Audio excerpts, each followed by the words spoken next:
Hey everyone, and welcome to the premiere episode of Teaching Tales. I am your host, Brent Coley, and joining me for this inaugural broadcast, did I say that right, Jen? Yeah. Yes, the inaugural broadcast is my good friend and fellow educator, the one, the only, Jennifer Wagner. Jen, thanks for joining me today. Thank you, Brent, for asking. Awesome. And Jen, I always call you Jen. That's fine. Okay. Just don't call me Jenny. Just don't call you Jenny. I've never called you Jenny, and I never will now that you've said that. Don't. No. We're going to continue to call you Jen. Okay, so Jen, tell our listeners a little bit about yourself. Hi, I'm Jen Wagner, and I live in Southern California. I've been in education since 1982. Wandered into tech in 1993 and never left. And I love creative ideas. My beginning was in preschool, so I've always been used to chaos and creativity and centers. And in my free time, I host projects for teachers at projectsbyjen.com. Very cool. You're also a Google certified teacher. And I just became a BrainPOP Ambassador, and I'm working on becoming a Microsoft Innovative Educator as well. Outstanding. And a Discovery Guru. And you're a Discovery Education Guru as well. Pretty much a jack of all trades, a Jane of all trades, Yes. but not a Jenny of all trades. No, not a Jenny of all Jen trades. of all trades. All right. Well, since this is the first broadcast, I want to kind of give our listeners, which right now is pretty much my mom and dad, so hopefully we'll get a little wider audience than that, but let everyone know what is Teaching Tales. What is that about? And in one word, this podcast is stories. I love stories. Jen, do you like listening to stories? I do. Yes. I mean, we're both people of faith. Whenever I'm in church, for example, and the pastor in the middle of his message stops and he tells a story to illustrate a point, I lean forward. I love hearing stories. And a little background, I mean, I have a lot of stories. This is my 21st year in education. I spent 15 teaching 4th and 5th grade, then spent 2 years as an assistant principal at a middle school, and I'm now in year 4 as a principal of an elementary school, of the greatest school in the world, Alta Murrieta. Go Mustangs, shout out there. Hashtag Alta Rocks. And I have a lot of stories to tell. 21 years, you've got more than that. We've got a lot of stories to tell, and that's where the idea came for this podcast is with stories come lessons learned. And I thought, you know what, it would be cool to share some of my stories, but not limit it there. So what I'm looking to do is every episode have a different guest on, and we're just going to tell some stories and share the lessons that we learned from those stories. So, Jen, are you ready? I am ready. Jen, I'm going to pour myself a cup of coffee. Tell me a story, or a couple stories if you'd like. Well, when you first told me about your podcast and what you were going to do, I knew the first story that I wanted to tell right away. And then the second story happened just recently, and it is a good seesaw for this. About 4 years ago, Vicki Sedgwick, a good friend of both of ours, introduced me to coding, and I was sort of on the bandwagon, but sort of not, but decided to introduce it to my kids. And I was sitting there watching them code within the app Codable, and the lights were off in the lab, kids were working independently, and all of a sudden one of my kids just threw his hands up in the air and yelled, "I did it." Nice. And then instantly turned to the kid next to him to show him what he had done. And it was a light bulb moment, and luckily I had my camera out because I had been taking pictures, and I have captured it. It's on my Twitter and my Facebook feed. But I went from not being on the bandwagon to coding to needing to know more. Nice. Because he wasn't just engaged, he was enthusiastic. And my classroom is always creative, and my classroom is a wonderful place to be, but this was beyond joy. Oh, yeah. He was thrilled, and I wanted to know more, and I became a huge fan of coding, not just because it's problem solving for the kids, But it honestly was, I think, the first time in my lab that I ever saw my kids starting to reach out to teach other kids what they learned. And I totally changed that day from being a teacher who did not allow my kids pretty much to get out of their seats and move and help to, it changed the dynamics of my classroom. Mm-hmm.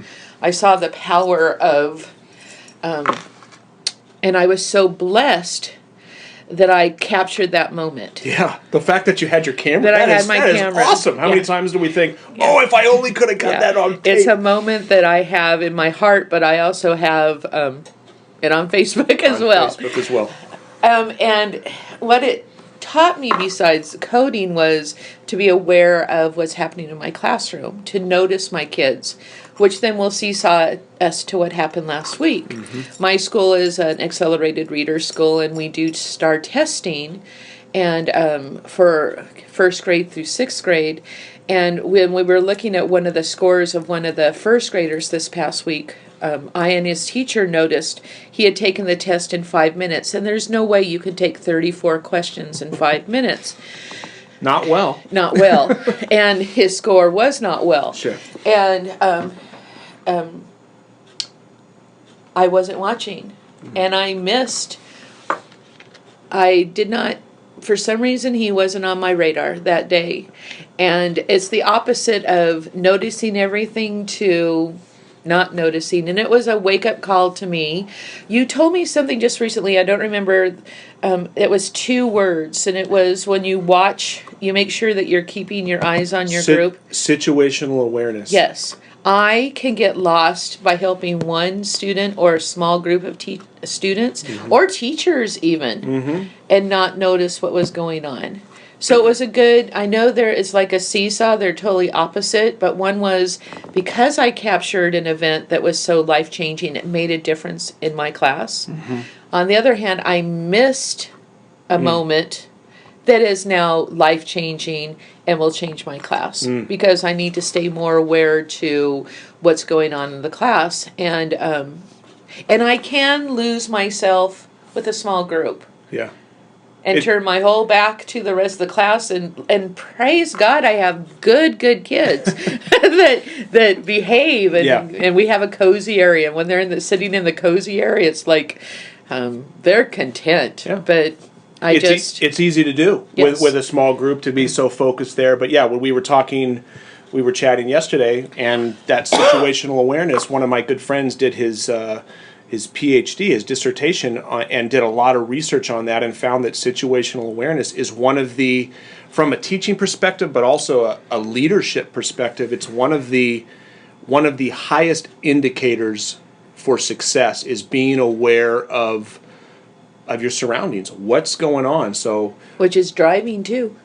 There you go. Which is pretty much a lot of things is being aware of what's around you, and I know for myself, I can have tunnel vision sometimes. Yeah, I think we all can, but just the fact that you're, through that experience, you've recognized that, and it's something that that's what this is about, is experiences. And as we listen to this podcast, this one and other episodes, there's going to be stories of successes and stories of, I know I've got some stories where I will candidly share some not my proudest moments, but... Okay, so share one. Well, I'm going to save...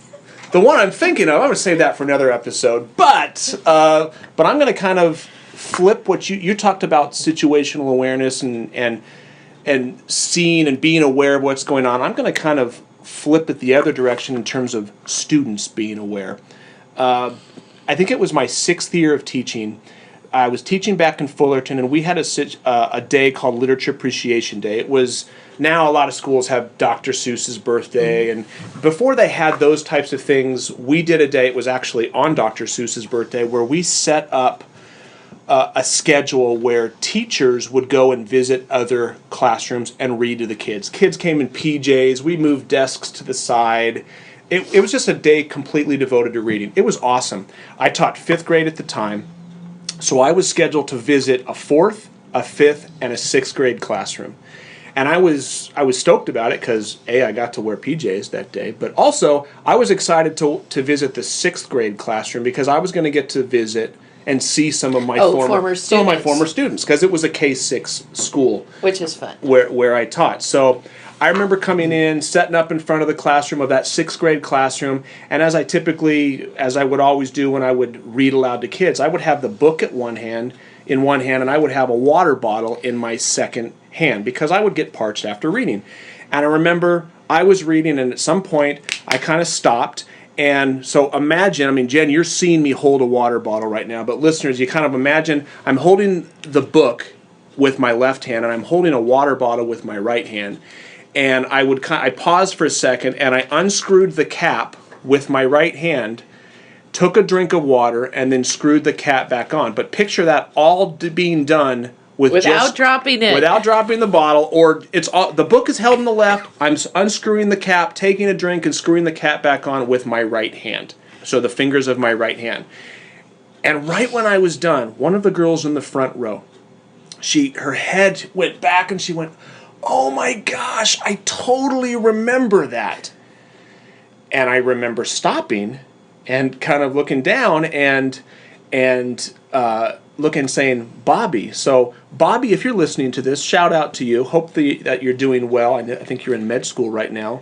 You were one of my awesome students. I will never forget you. Bobby said, "Oh, I'll never forget that." I said, "Bobby, never forget what? What are you talking about?" And she said, "When you would read to us in class," because she was one of my former students, "when you would read to us in class, you would always do that. You would always unscrew the cap of your water bottle with one hand and screw it back on with one hand."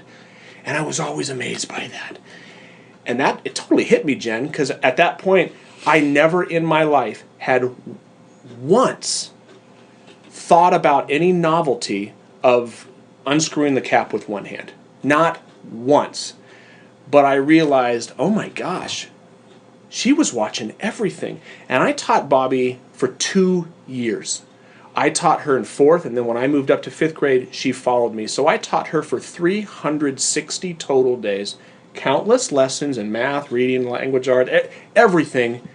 But on that day, that's not what she remembered. She remembered that I unscrewed a water bottle with one hand. And the lesson that I learned is, oh my gosh, what an awesome responsibility. They're watching everything we do, Jen. All the time. And we're always teaching, even when we don't realize that we're teaching. It's the hidden curriculum, so to speak. They're watching stuff. And last year, I'm now a principal, I had a similar situation where at our annual talent show at the end of the year, we had one of the closing acts was doing the whip and nay-nay. They were doing the little dance move. And they asked me beforehand, "Mr. Coley, will you join us? Join us like toward the end and do the dance." And I imagine the male equivalent, if you're a Seinfeld fan, the male equivalent of Elaine Bennis dancing. That's pretty much me. It's not pretty, but I said sure, because that's what principals do. They embarrass themselves. So I get up there, and toward the end of the song, it was my cue, and I came on stage, and I had a baseball hat on, and I kind of got ready, and I flipped my hat on backwards because I was getting into the mode, my hip-hop mode, and I started busting a move. And if you want to see what that looks like, you can go to my YouTube channel or my website and search for Paying Attention. I have a blog post about that. And, of course, the kids laughed at my dancing. It wasn't pretty. But after that, here's the lesson learned. After that, kids came up to me for the rest of the day saying, obviously they laughed at my dancing, but what they said most of all was, "Mr. Coley, you broke the dress code." And I remember thinking, "What are you taught? Mr. Coley, you turned your hat on backwards. You were always telling us you're not allowed to wear your hat backwards." Yeah. And I'm busted. Yeah. They're right. I have been preaching since that's our dress code. You don't wear hats on backwards. And even though in my mind I was starting to get into character, I didn't even realize it, but they did. And virtually every kid who came up to me, they didn't say, "Oh, nice dancing." They said, "Mr. Coley, you broke the dress code." Mm-hmm. And I had no other option but to say, "You're right, guys. Yeah. I wasn't thinking." And I apologized and said, Mr. Coley messed up." So, once again, another example that they're watching everything, even at a talent show. So, that's my lesson. Your lesson We have to be We watching. need to be watching them. We need to be watching them. And remember that they're watching us as well. And that can be scary. Yeah. But also think about, I mean, we were talking about this before we started recording. It's like, what an opportunity. What are they going to notice? Are they going to watch me holding the door open for people? Mm-hmm. Are they going to notice that I'm saying please and thank you to people? Are they going to notice the kindness? I mean, it's not just oh, geez, they're watching, so I have to make sure I don't mess up. What a golden opportunity to model good behavior and good citizenship and things like that. So, anything else you want to add, Jen? No, this is fun. I'm looking forward to some of the guests that you might have and hearing their stories. I like hearing the good and what we can learn from each other as well. Thank you. Well, Jen, thank you for joining me. I enjoyed your stories, and like you said, I'm looking forward to hearing what some other teachers and administrators have to share as well. And Jen, if somebody wants to find you online, where would they go? If you want to find me on Twitter, I'm Jen Wagner. And if you want to find me at my website, just go to projectsbyjen.com. Projectsbyjen.com. Well, thank you so much for listening, everyone. Hope you'll join us for the next broadcast. Have a wonderful day.